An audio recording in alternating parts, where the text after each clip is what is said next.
ल है साथीहरू, कोले विश्वास गर्नुहुन्छ कि गर्नु न, यहाँ चाहिँ 12 वर्ष नबोलेको बच्चा चाहिँ बोलेको भन्ने हामीले पाएका छौँ र हाम्रो भान्जालाई पनि लिएर आइसकेका छौँ।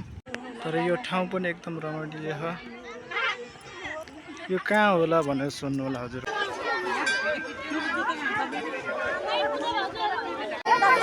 यस्तोसँग भिड हुन्छ कि यहाँ मान्छेले घुम्ने घर कहाँ हुनुहुन्छ दिदी?